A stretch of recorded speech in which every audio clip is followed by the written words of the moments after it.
the top by 2 dots. 5 lines down. 6 lines down. Vatochin. A lot of different melachos tonight.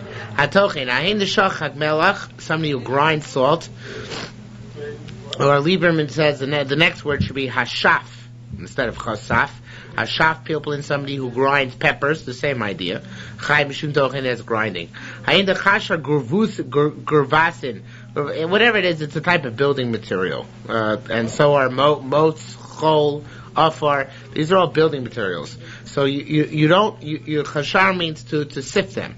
And chai bo mishum rakit, this is the same luach as sifting grain. Hain the gavel girvasin, if you mix these building materials, offer kilurin, offer dirt. Kilurin is eye ointment. Melugma is another type of ointment. Samamonim, types of herbs. Chai mishum losh. So if you mix them in order to make some sort of salve or ointment, that's considered to be kneading. Halosh, and of course, losh is chai because of losh, but the chiddush here is hamekatef. If you form chalos v'orech and put them in sets, kulu mishum losh. So the malach of losh doesn't just encompass the kneading of dough, but rather also the forming of the bread and setting it in the form, setting it on. I guess I'm not sure what orech different than mekatef, but one of them is they're both parts of forming the bread. What? A bread mold? Something like that. Okay. So if you form bread, we're just saying if you form bread in a bread mold, according to Yerushalmi Shabbos, because of losh. Okay, it's not just kneading the bread, but also putting it into a shape. It's also part and parcel of losh. So if you braid a challah on Shabbos, you're going to be chayav because of losh. Okay? Bake your challahs before Shabbos. Alright, we only did about 4 lines. We are Rabbi Ba, which is in the about 10th line down, the end of the line, on page 100. Okay? Rabbi Ba, Bar Memo Boy. He asked the kasha, Tamon, it says, menachos, by a person who makes a mincha chametz, which is of course forbidden. A mincha may not be chametz, right? So we learned over there, somebody who makes a mincha to chametz, chayev al lishasa, he's chayev on kneading it, v'al richasa, and on setting it, v'afiyasa, and on baking it. Each one independently. So how can you say v'achat marachin? Here you said that to set it or mold it is the malacha of lush. Yet there it's distinct, so it seems to be a contradiction. How do we reconcile the two? So it says they're psukim, which teaches to be mechalik. He brings down the Korban Eider brings down the pasuk that it says lo se'aseh chametz and lo se'afeh chametz. So why does it say lo se'aseh? It says lo se'afeh, right? By menachos. It says lo se'aseh and lo se'afeh. So why distinguish between the two? It must be that you're mechayev on the asiyah by itself and on the afiyah by itself, and therefore we also assume that each component of the asiyah you're chayev on, right? Each component is separate. But here there is no separate components. Everything is your chayev falls in the category of lush. Okay. I'm not sure exactly how the psukim fit together there, to be honest with you, but the bottom line is that they're excess psukim, and what exactly they do, it's not germane for our discussion. We can do without it. Okay, ad chami, come see. It's like isel chami, like come and see. Afia tolodas lebishul. Afia, really baking should be a toloda bishul, right? Vata marachin in our Mishnah, which of is listed? Not bishul, afia. Baking is listed as Yav. Why not Bishul? Right? So Ella begin to Tina Seder Isa. So the Gemara answers the familiar answer from the Bavli, because they're talking about Sidur of the past. Since our Mishnah is talking about the order of baking bread, so instead of using cooking, we use Afia baking as the of in our Mishnah. Okay? Vahein. Now, a person, new malach, let's go on to, well, not new malach, let's go on to Vash itself. Vahein de Ozin. Says on the bottom here in the Shunan is close to Ozin, and Lieberman brings down that the Rambam says that if you cook pottery, raw pottery means clay and making it to pottery, so that's mevasho. So he says that's what this means. Ahin the Ozin gir kadorin.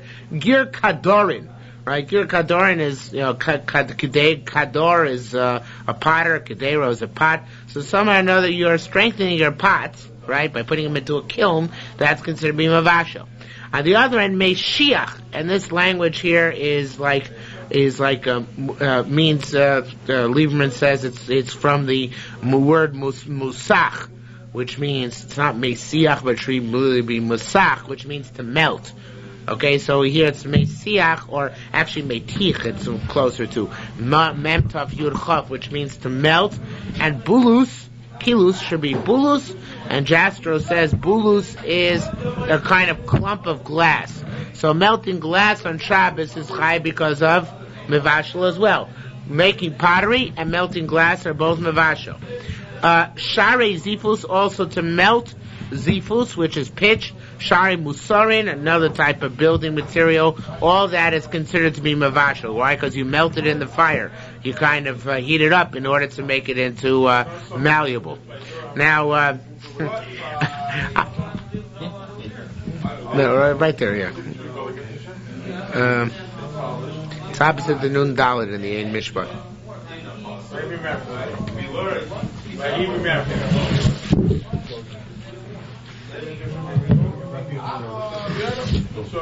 Now, I just want to point out, just as a complete tangent, that this took me, this line which I just read to you, which seems pretty simple, took me about a half an hour to figure out. Because when you first look at it, it just looks like a string of words which you would never saw before. V'hain doin girkadin mashiach kilu shari zifu shari muzarin. So this is just a string of words. But again, once you interpret it, it's v'hain do'ozin girkadorin, somebody who strengthens pottery, mesiach kilus, or melts glass. Shari zifus, liquefies pitch. Shari musarin, or liquefies another building material. All that's considered miyavashel because it's all done with heat.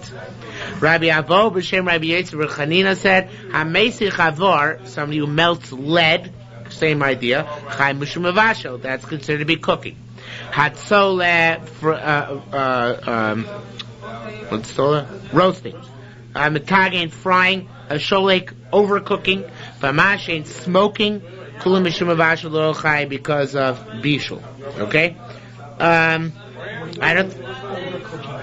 Means when you cook something beyond the normal cooking. It's pashut. It's not a chiddush. Nor vegetables they used to overcook. They used to make them super soft.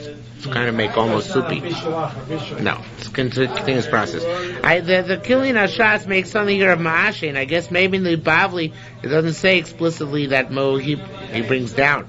It doesn't say explicitly in the Bavli that smoking is a form of bishul. But here he says that, of course, it's Yerushalmi over here that smoking is a form of bishul. Okay? Bisha b'chamei tferia ma. What if you cook in chamei tferia in the hot waters of tferia? Chizki amar aser. Chizki says it's forbidden. Rabbi Yochanan amar mutar. Rabbi Yochanan says it's permissible. Now everybody agrees it's not the oraisa, right? Question is whether it is the rabbanon or not. Okay?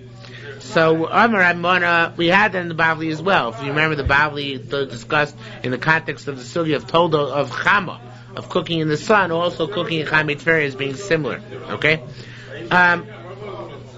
Amrai Ramana said, Ozli Sakesar, I went to Caesarea. V'shamis Rabbi Zikon M'shem Chizkiah, and I heard Rabbi Zikon say the name of Chizkiah, L'Chizkiah Tzricha Le, that Chizkiah asked the question. Tzricha, of course, in the Yerushalmi very often means a question. Pesach sheis basha b'chamei Tveria ma'u. If you cook the Pesach in the hot waters of Tveria, what's your status? Now, not allowed to cook a korban Pesach. Al tochlu imenu. No, boshel mevushal b'mayim, right? What if you cooked in the chamei Tveria? Is that a transgression or not? Tchein amori. There are two Amorim to discuss this. Chadamar also once said it's also once Charon Amar Mutter. Again, it doesn't seem like it's just the rice, it seems that the Rabbanon. But in any event, Mandamar also says from in Atochlu Miyenu no Bashamu Shalmi Maim. It's cooked, and this is prohibited. Mandamar Mutter, he said it's even mutter to do. Ki'im Tzli Eish. Roshav al kirov al kirbo. You have to even roast it in the fire, which is on its head, and on its legs and on its feet. In other words, all attached together. So everybody has a difficulty. How we see from that pasuk that it's mutter. So you said that the Pnei Moshe says because it's excess verbiage. Could have just said ki'im tzli. What does H mean? So it means that there's some other form of H which is permissible. What's the other form of H? It can't be Bishul, regular Bishul, because regular Bishul is also, right? It must be Bishul L'Chamei Tveria. Okay? That's considered to be mutter, even to go ahead and do L'Chatchila. Again, because of the excess verbiage in Pasuk, could have just said Kim Tzli. Says H, comes to say Chamei Tveria is okay. Okay. Kol Elaine, Shura, and all those things mentioned in Mishnah. The shiur imlochin, if you're doing it for food, right? You're cooking food and stuff like that. It's grogeres. So then the shiur is grogeres. That's the shiur foodstuffs. In Levema, if you're doing something for an animal, right? You're cooking for an animal or sifting for an animal, whatever you're doing for an animal. Kimlo pigdi, the amount it takes to fill the mouth of a goat. In Levashel, if you're taking out some stuff, some wood or something, so the shiur of wood of hotzah kala is the amount necessary in order to cook a light egg. Im lerog, if you're taking out stuff in order to knit, then the shiur is kamole rochav asit, the amount it takes to do a sit. A sit is this. Kaful is a mistake. A sit is this. Okay, from the thumb to the forefinger, like that. If it's in litvos, if it's to weave, then the shiur is kimlo rochav sit kaful. That's like from the thumb to the pinky, which is double the sit. So that's the shiur for taking out some thread which is intended to serve as part and parcel of a weave, because that's a shiur which you're chayiv if you're weaving. Hagos this is a tzemer. Somebody who shears wool is chayiv on Shabbos. Gaza stam mau. What if you did where goes a tzemer not with a specific intent in mind, right? It's not for the purpose of weaving or for knitting. So what's the shiur then? Right? Is the shiur the smaller shiur of the sit or the larger shiur of the sit kafel? The shmina min adot. Learn from the following case. Hoti dio. If you take out ink on Shabbos, you're carrying it, right? Isser is hotzah. In bekulmus, if you're carrying it out in the pen, right? It's enough to write 2 letters. That's the shiur. However, im lagia, if you're carrying out the ink in order to correct a letter, lagos osachas, the amount it takes even to correct 1 letter. Because to correct 1 letter would already be a malacha. What was correcting 1 letter already be a malacha of? Akavabatish, right. So therefore you take out enough ink to even correct 1 letter, you're chayiv, because if you did it, amanatz with the intent to correct. So we see as bistama, if there's no specific intent, you default to the lower shiur. If there's intent, you can go to higher shiur. So same thing with the thread. If you have a shiur, do something which is more. If you have intent, do something more severe to knit. So then the shiur is the smaller shiur of a single sit. If you took it out without any specific intent, then the shiur is the double shiur, the sit kaful. Okay. Say the word further. Tamati, we learned over there. Ashochet is a bechor. If you slaughter a bechor. You're allowed to pluck out a little bit of hair from his neck in order to allow the knife to glide smoothly, right? V'tolish is there, and you pluck out the hair there. As long as you don't move the hair from its place, which is not clear exactly what that means. It means somehow that you're not allowed to take the hair you plucked out. You got to leave it interlaced with the hair which is still connected. You can't take tufts and put them on the table, because then people will say, "Oh, he's plucking the hair." So you can't make it obvious what you're doing. You have to do it in a way which is somewhat surreptitious. Okay? Didn't we say that you're supposed to move the hair aside? Yeah, not by kol. We didn't mention that by kochim. By kochim, I mean, we obviously forgot, but this is explicit in the. It seems as explicit in Bechoros that this is not. You can't move it. So if you're moving here in order to see a mum, you got to leave it there just a little bit put to the side. Now, Rabbi Ela, B'Shem Rabbi Shimon Lakish said, "Hatoilish mina kachim potter." Right? I just realized there's a typo here. The Korban Eidah says Hatolish b'Shabbos. Okay? If you pluck hair from an animal on Shabbos, you're potter. Now why? Because that's not considered to be derech geziza. Derech geziza means to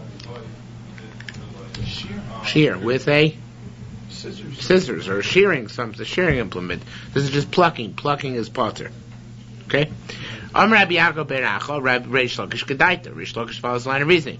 We found in Machlokas Rabbi Atoilish Bekochim. If you pluck kochim, Rabbi Yochanan Chayiv Shimon Lakish Amar Potter. So he holds consistently that the definition of gozes, which is forbidden by kochim, is only with some shearing tool. Okay? Rabbi Yirmiyah boy Mechalpa Shitased Rabbi Shimon Lakish. Rabbi Yirmiyah asked. Well, I read that wrong. Rabbi Yirmiyah asked. Mechalpa Shitased Rabbi Shimon Lakish. I have a machlokas and Rabbi Shimon Lakish. What's a contradiction? Next word, dispalgan, is a typo. The carbonator takes it out. We find now it doesn't say here Reish Lakish, but this is obviously statement name Reish Lakish. Hatolish kanaf ba'of. If somebody plucks a feather out of a chicken or out of any bird for that matter, hamorta. You remove its hairs, vakotma, and you cut it to serve as a quill. Chai mishum sholosh. You have 3 chatos. What are they? Rabbi Yisrael Rabun v'lo pligin. Rabbi Yisrael Rabun says there's no machlokas, although this obviously there's no machlokas means the Reish Lakish agrees with himself. But we're not up to there yet. This line is somewhat out of order because first we're going to explain what the 3 things you're chayiv on there by the feather is. What are the 3? Okay, the 3 are. Hatolesh chayim mishum gozes, when you pluck it, you're chayav because of shearing. V'amorta, when you remove the hair from it, mishum mocheh, because you're smoothing it. Hakotma, then when you cut it to serve as a quill, chayim mishum makav patish, you're completing the process. So the kasha is, we see that even plucking is considered to be gozes, to be shearing. That's more below time, it's not comparable. Of she'ein bigiza, by a bird where there's no concept of shearing. You don't shear birds, right? Tlishasa yigizasa. To pluck is the form of shearing. But here we're dealing with a sheep mamish, eno chayav achi yigazes, you're not chayav until you actually shear the proper way. Teil choshuken, you should know this is true. The Tani, we learned Tolash min amisa. What if you pluck hair, wool from a dead goat? Chayav. Why in that case you chayav? Because in that case, for some reason I don't know exactly why. When it's dead, I guess when it's dead, the hair comes out earlier. The goat easier. The goat doesn't resist. So by a dead goat, the derech of plucking, the derech of shearing is to pluck. Therefore, wherever it's a derech, that's the derech, and that's why we say that by a bird, you're chayiv on plucking, as opposed to a live sheep, they're only chayiv if you actually shear, both by kochim and by Shabbos. Okay, hamalabno, whitening on Shabbos. Hain the megafar. This is another case where you can just stare at a line. Hain the megafar o mani nachbalin alika. Okay, so the way to break down this line here is a person. Hain the megafar means you use sulfur, which is a smoke which whitens, it bleaches. Okay, sulfur is a bleach. Hain the megafar, it should be ayin aleph, new word, limani. Okay, and it should be lemanin. Actually, the Radal says on the bottom, and you're whitening which is wood, in order to make white vessels from it. Okay, so you're applying sulfur you're smoking them with sulfur in order to bleach the wood white, in order to use it to make vessels, to make boxes, containers, whatever. So that's considered to be a form of malabid, of whitening. It's interesting because in the Bavli we never really had this kind of expansion of the concept of malabin to anything other than clothing, right? And textiles. But here you see it's even for other materials, right? Or next word should be vichavolim, not nichavolim, but vichavolim alika. These chavolim are ropes which are used. The Jastro says alika is a windlass. You know what a windlass is? It's like a winch for a boat, in order to draw the boat closer to shore. So you winch it around, you turn this wheel, and it pulls in the ropes, and the ropes draw the ship in. So that's a Greek word. So in any event, so you want to bleach these ropes. To bleach them is also a form of milabed. Okay? Hahada itasa, a woman, the sharka appa, who cleans her face, or bleaches her face is a proper word, or in other words, by cosmetics, which are also to use on Shabbos. Yeah, all cosmetics are also on Shabbos. The sharka ma'azla, or who bleaches her piece of knitting. Ma'azla is knitting. Or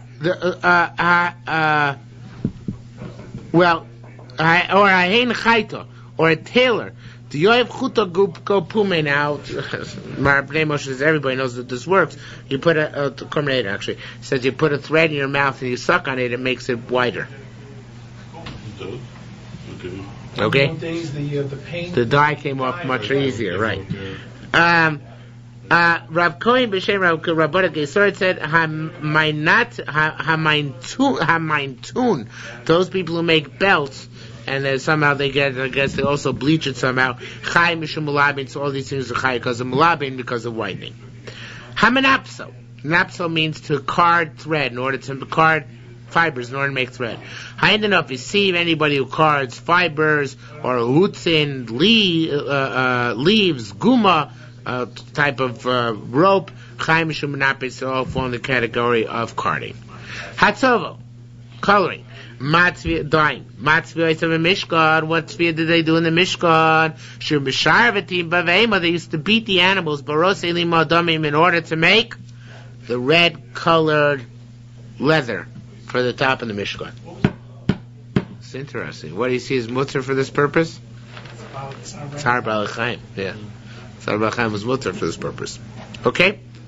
This teaches us if somebody makes an internal wound, the blood gets literally caught inside the wound. Chayev, you're chayev because of what? Sofia, right? Dying. Okay, yeah.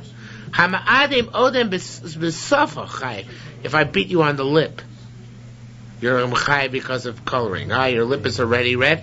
Watch it and get redder. So chai because of the dyeing. Hamotidam, but if I actually break the skin and the blood comes out, chai mishum matilas neshama shabos amakom. Chai because you're taking away the neshama of that place. Okay? The Bavli also says you make a chabura chai because of matilas neshama. Yeah. So mali neshama, mali kotla pala, paga mali kotla kula. I think is the language used. So a small killing, not a big killing. Okay? Hatzor Tzura, we're making a picture on the wall, and one guy comes and makes the design, the other guy comes and colors it. So the first guy is Arishon Chaim Shum Kosev, he writes, Sheni Chaim Shum Tzveh, the second guy is Chaim because of dying. Chisa Ba'ever, and what if one guy, what if they didn't do one of the limbs of the picture on the wall? Uvoach Ever Gomra, and another guy comes and finishes it. Chayev, of course, Mishum, Ma'akeh B'Patish, putting on the finishing touch. Okay, new malacha. Hasochit, somebody squeezes v'amachabes or launders malacha achasi. It's the same malacha. Tanya Yerushalmi Shabbos Rabbi Yochanan ben Brokamer had Savoyim Yerushalayim the dyers in Yerushalayim hayosim schita malacha miyatza. They made schita malacha by itself. Somehow in their process they did two separate stages. One was cleaning, and then another one was squeezing. So they held there were two separate malachos, and Rabbi Shmuel in their footsteps. So Shmuel, Menosh, Rabbi Yochanan ben Broka agreed there were two separate malachos. Ask them, well, Dr. Rabbi Shmuel, Menosh, Rabbi Yochanan ben Broka are boy malachos. You know, there aren't 39, there are 40 malachos. Why is he not mentioned that? Why is it not mentioned? Benisne, let's mention that Schita and Kvisa are two separate malachos. So it's more lost in Misnei Elamilin to call Ami Modibe. We didn't come to mention only things which everybody agrees about. In other words, there's several malachos which are the subject of the machlokas, which may add on to the total number. We're not here to mention them. Okay? A person who makes ropes. Mamazor is an azor, is a belt. Chaim Shum Tova is Chai because of weaving. A person who makes various different types of baskets. Okay, these are various different types of baskets or sacks. Chai Mishum Mesach. He's Chai because of Mesach. Now Mesach is making a Mesach is literally making the loom. Putting the loom in place. I don't think there's a specific picture of this over here, but to There's a picture somewhere, but not in here. But if you imagine a basket weave, you first put the sticks in place, and then you weave from stick to stick. Can you imagine that? So putting sticks in place is called mesach, because that's setting the form in place. Okay, so that's what we're talking about over here. Okay. Again, so I end up at kunturan nafon. Nafton is actually a kunturan is a basket. Nafon is a sieve. Machzlon is a type of mat. Chai mishum mesach. If he makes the form first, it's chai because of making the form. Hada itasor, a woman, kad mishtaya bekubei mishum meseches. When she puts the shasi thread, the warp thread through these holes. The kuva is a hole. She puts it through the hole. See, we're from, we don't draw women. When it puts them through the hole, that's mesach. Okay? To make a base near is actually to make these little holes in which it goes. Okay? But here the Mishnah says, the Gemara says an interesting thing. Kadyava kadma mishum osa batim. When she puts it in front of her, it's because of batim. So I think what they used to do is either the Gemara is out of order, right? First they put it through the base near, right? First they made the base near, right? And then they put the string through it. Or what it means is they put the string, these threads, through the holes before they attached this thread, the up and down thread, to the loom. Okay? So first they put the thread through, right? And that's mesach.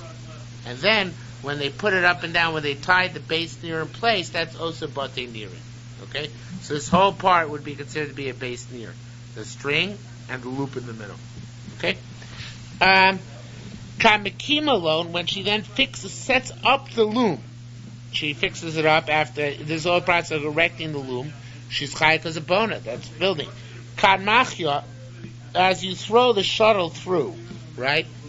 The shuttles with the Erev threads, the woof threads, when you throw through, so after you've done a few weaves, you push it down, you tamp it down to make sure it's the weave is tight.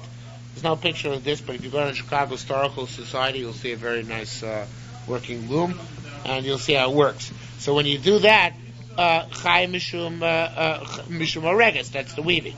Kad mekata benimia, when she cuts the threads, the loose threads, mishum mechateches, that's cutting.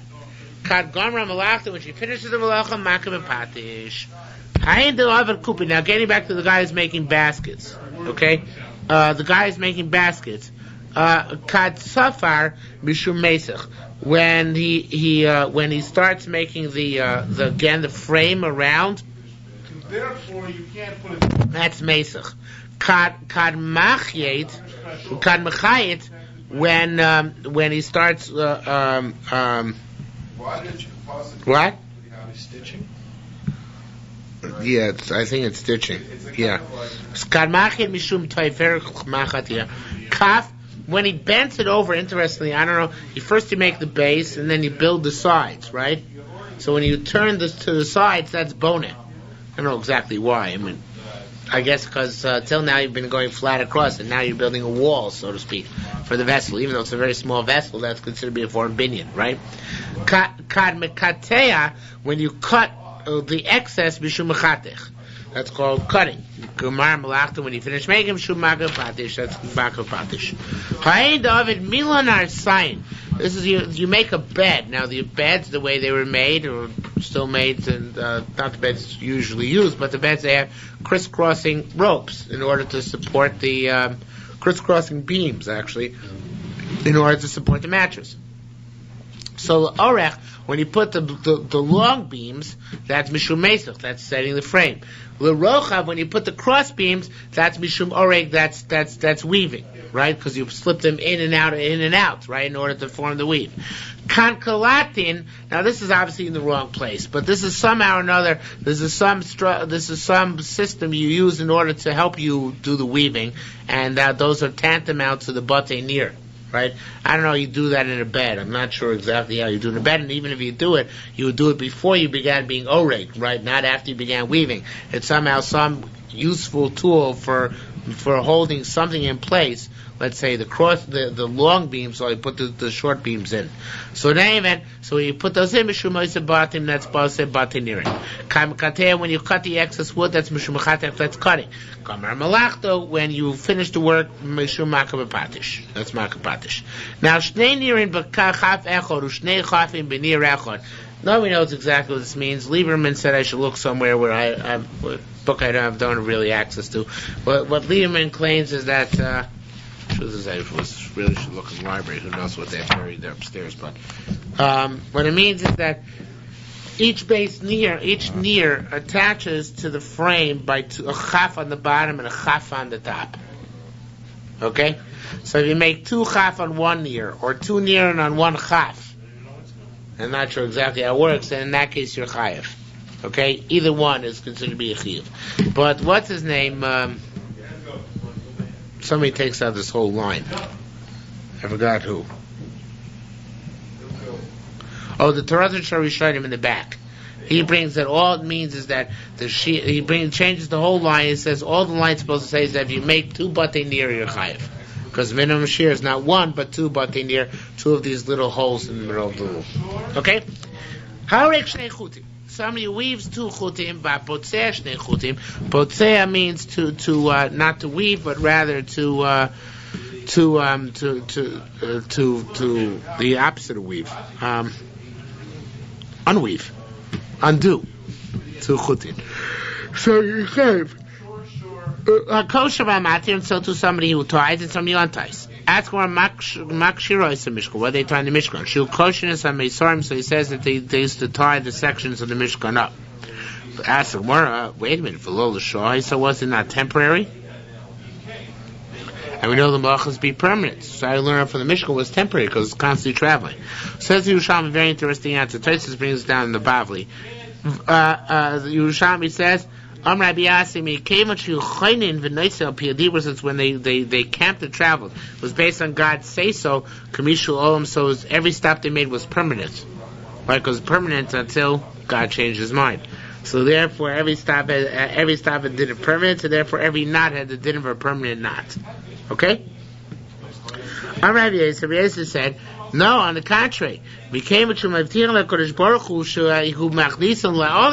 Since Hashem promised to take them eminently into land, so everywhere they went, it was temporary.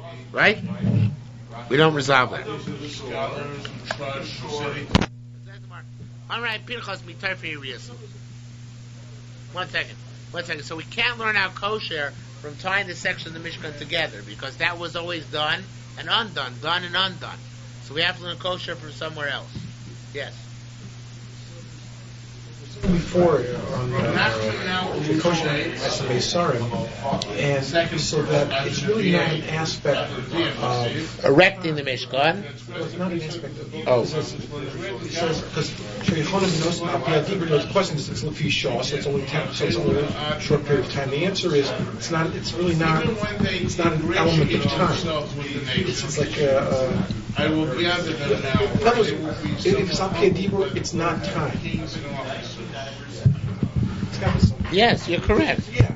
Is that bothering you? No, it's just weird. Why is it weird? Oh, it just is. That which is Al Dibur transcends time, because it's totally it's contingent on the transcendent one. Blessed be He. Except there's some mitzvahs that therefore also the Yisurim are focused or are man focused. But that's not in the Mishkan. Mishkan was unique in that respect. Because the travels of the Mishkan were wholly contingent not on mitzvahs, but rather on the will of God. Alright, anyway, the Gemara rejects that. The Gemara says, but not for the reasons you would expect, I guess. The Gemara says that they were traveling to Eretz Yisrael, so it was never considered permanent. So, alright, Pinchas, we learn out the chiyuvim of kosher from Tofei Rios Lamdu, from those who knitted the Rios, which of course were made for permanent use, the material which went on top of the Mishkan. Nifsa koya kosher. When you were knitting the rios, the curtains actually is the best translation. If you got a break in your thread, they're kosher. You tie it together again. So that's some malach of kosher. Chazam nifsak. What if it got untied again? So in the same place, it got broken, snapped. Lasos ksharim ksharim yavsher. Not allowed to make a knot on top of another knot. Why? doesn't look right. No. In the Mishkan, you couldn't make it because it didn't look nice. Didn't pass. It'd be too thick a bulge. Because remember, every thread, every thread was made out of 24 strands. So it was very big. So one knot would do, but two knots in the same place would not do at all. So what would they do in such a situation? They would undo it and redo each thread independently. Not all the threads as one, but each thread independently. So the bottom line is we see that they had to undo stuff in the Mishkan. For that we learned the chiyuv of undoing, of being matir. Right? An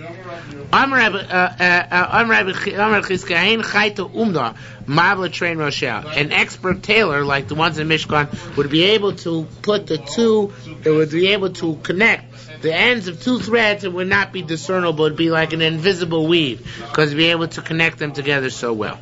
Okay? V'hayda amrada, what he concerning what the Chizkiah say this. V'hayda means here on what? And the Rabbi Yisrael Bar Chanina, that which Rabbi Yisrael said, Me'orgi Yerushalmi do. They learned out the prohibition of matir. The kosher matir, prohibitions of kosher matir, of tying and untying, from those who knitted the curtains of the Mishkan. Mataimo, what's the pasuk teach us? That it had to be smooth, it had to be therefore be done expertly, and therefore required sometimes undoing, because it's orech hayriya achas, the length of one yiriyah. Because yiriyah kul achas, we learn has to all be as one. Nifsakaya kosher. All right, getting back to this, once it was broken, he used to tie it together. Became a shir magil ori. Habishore leomale. Once he got to the, I forgot what this means.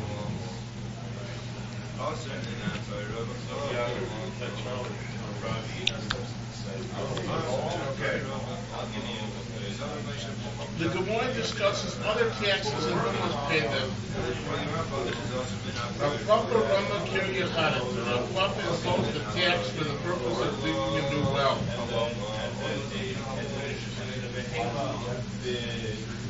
To provide drinking water for the town.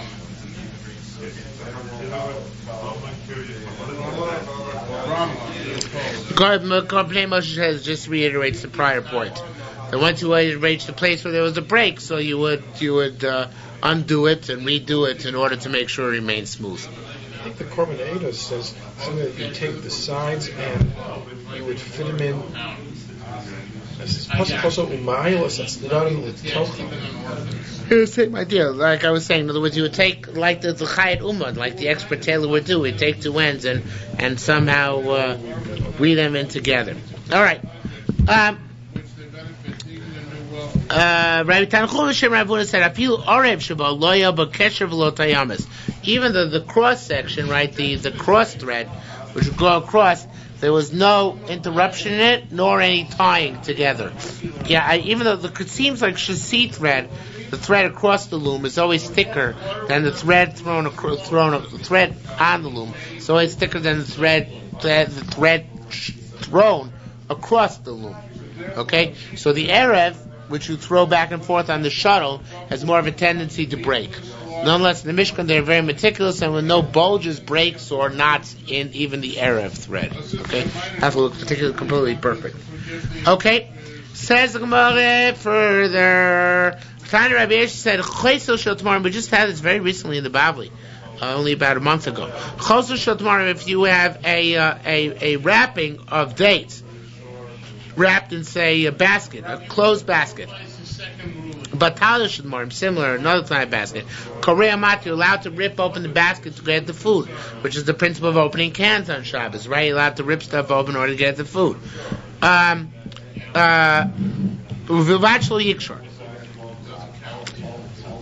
As long as they don't tie it back together again, because if you tie it back together again, that's a serve kosher.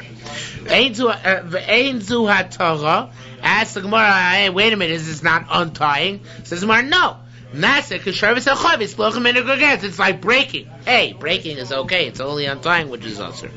Aznaim shel dumika. If you have a dusika, whatever it is. If you have the two leather straps which hold a duskia open or close, so since they're made to open and close all the time, kosher mat, you're allowed to open and close them even on Shabbos. Nasika posech v'no Shabbos, like opening up, locking and unlocking the door, which is of course permissible on Shabbos. Right now, skipping to Kilayim now. I don't remember this from Masechta Kilayim, but it says here on the side that we had it. Rabbi Chidam ad yechus kol stitch, Rabbi Chayav and Kilayim, I have to sew together the entire side. I would say that the back of my jacket was Kilayim, right? Well, not the back of it, but say this entire seam. But if I don't sew the entire seam, then this might come apart. It's not considered to be a permanent fixture, and therefore it's not considered this sort of Kilayim. Where it's going to reject that. Where it's going to come next. Okay? Says Gemara, I'm Rabbi Chanina, Rabbi Yanai, I'm Rabbi Yanai, Rabbi Yanai. Rabbi Yanai said, says Rabbi Chanina, say Ukra, go out and learn Chumash, because you're an Amoritz, so you don't know how to learn Allah. Okay, Tzvei Ukra means go learn Chumash. But Nina, then we learn, Asa Shnei Roshel Etzad Echot. It says, as long as you made two stitches on the same side, meaning you went in and out, right, and it came out on the same side, you're ready to chayit. And so you're going to seriously contend you have to do the entire side. 2 stitches enough, like you just mentioned. And that what you learned, Rabbi Yehuda Me'achi is shalish. It's be a stitch in, stitch out, and stitch back in again. 3 stitches. But Me'ata Yechus V'yechus means until you go all the way down the side, bunch of baloney. As long as you do 2 or 3 stitches, that's enough. Okay? Top of Nun Beis Amrav. You threaded a needle. Afilu kosher mikan, even if you tied the thread. Anybody here ever thread a needle? You're real males. Oh, good. So you never threaded a needle? I was a threader. Did you have to tie the 2 ends? You tie the 2 ends though. Oh, yes, yeah, right. Of course. Right. That what you know. That what you know?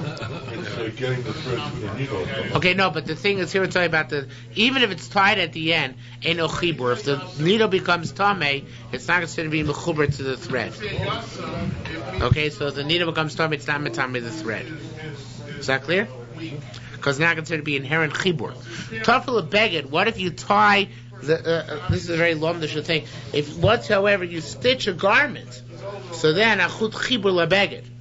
The chut is considered mechuber labeged because it comes part and parcel of the beged. It's part of the beged. If ain't no chibur lamach, it's just not a chibur to the needle. So the needle's not a chibur, but it is a needle to the clothing. That's pashut, but still. They both said because when is a thread considered connected to the garment when it's knotted? It's because otherwise it can just come out, so it's not considered to be even mechuber, even connected to the garments. Okay?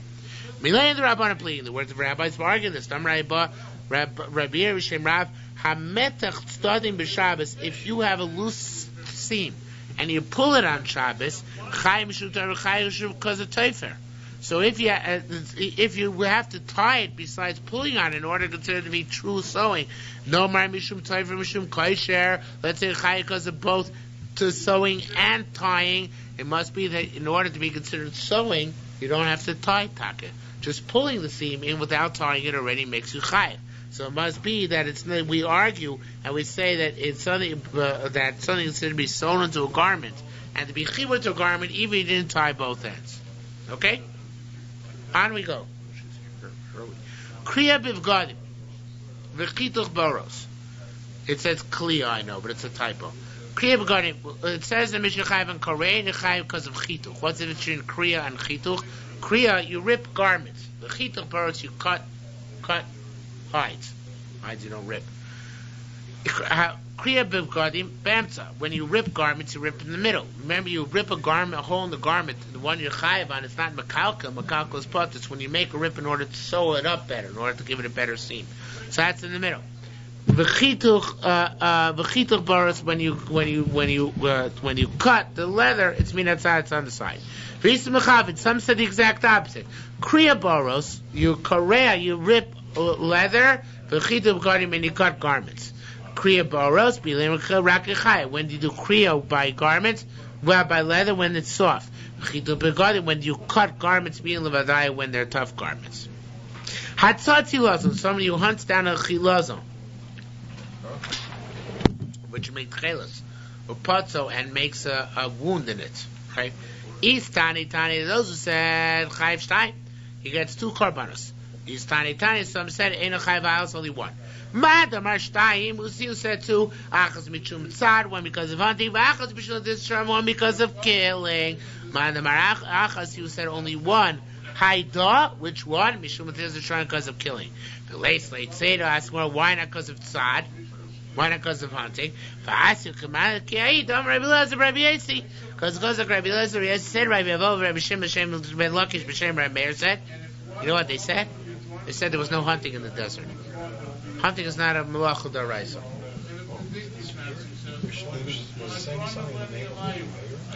You know what? I would say it's weird, but you find many times in the Bible Rabbi Yochanan speaking the name of Rabbi Shimon Bar Yochai.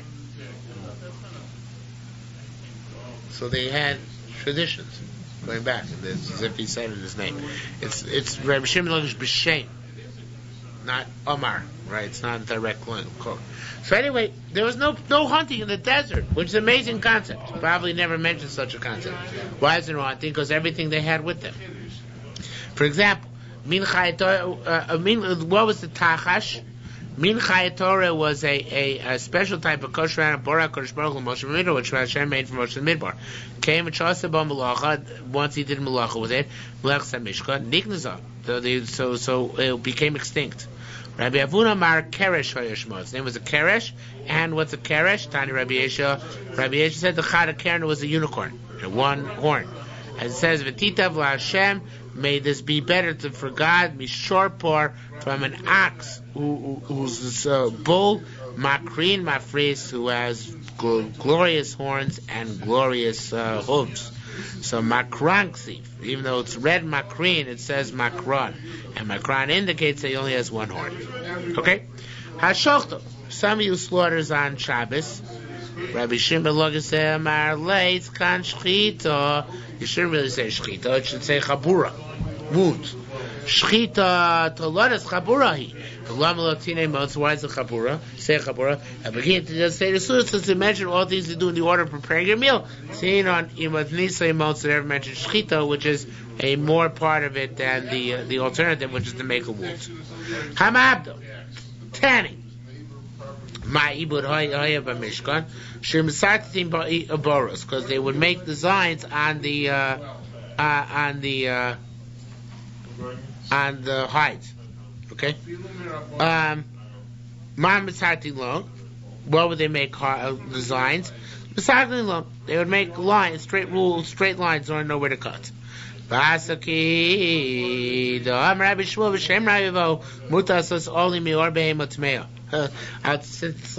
you the Pnei Moshe Pshat, which is weird in and of itself. It says it means that in the Mishkan, they only use kosher animals. And the oil was made of these kosher animals. So we see the only thing which is called oil is from kosher animals. You never see that tummy animals can make an oil. So therefore, if a mace is underneath an oil made out of pigskin, it's no tumas oil. Yeah. Yes.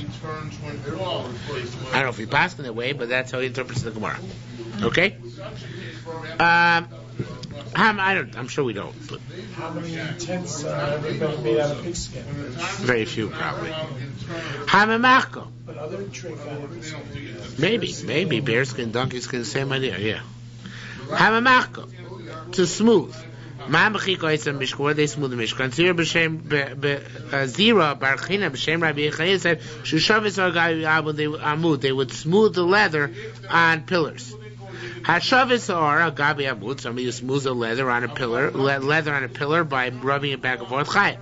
Mishra ma'u chayav. What is it chayav for us? Rabbi Yisrael Shem Rabbi Yehuda ben Levi, Rabbi Yaakov Shem Rabbi Yehuda ben Levi, both say mishum mochei because of smoothing. Hadar that Amar Chadash is only one new one which hasn't yet been smoothed at all.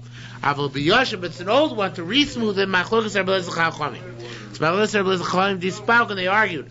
And in not all these cases, but some of these cases, Machabit, somebody sweeps, some Marabit, somebody tamps down dirt on Shabbos, liquid. Magabit, somebody makes cheese, Machabit. also from curdling. If somebody milks, somebody removes honey cakes, chayav chatas, they're liable to a chatas, Steve Rabbi Lezer. Chachamim say some of these things are the rabbanans, not all, but some of them are the rabbanans. Not in every case they argue. Some of them even Rabbi Lezer agrees that they're raisos. Rabban agrees that they're raisos. Yeah, Rabban agrees they're raisos. For example, hamachabit, somebody who sweeps the floor, merabit, somebody who tamps on the dirt, chayim mishum. Chorish, typo, not dosh. What do you mean dosh? Chorish, right? Because of plowing. Hamagabit, somebody makes cheese. Hamagabit ferments milk. Chayim mishum lash. He's kneading. Achoyev, somebody who milks. Va'achoyde chautz vash removes honey cakes. Chayim mishum kosher, he's harvesting. Hasochit zeisim me'ayveim, somebody who squeezes owls while they're still on the tree.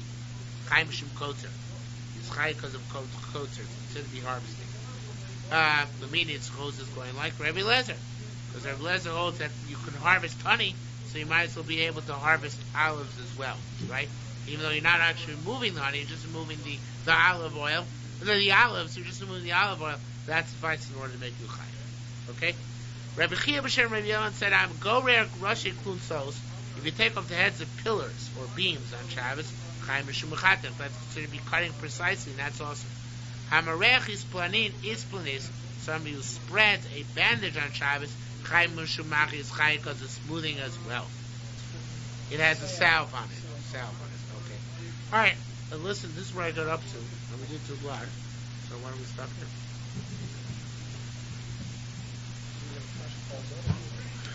I'll go tomorrow. Thank God. I'll go to. It's far longer in the Yerushalmi than in the Bavli, both literally and figuratively. Every single thing there is. Why not?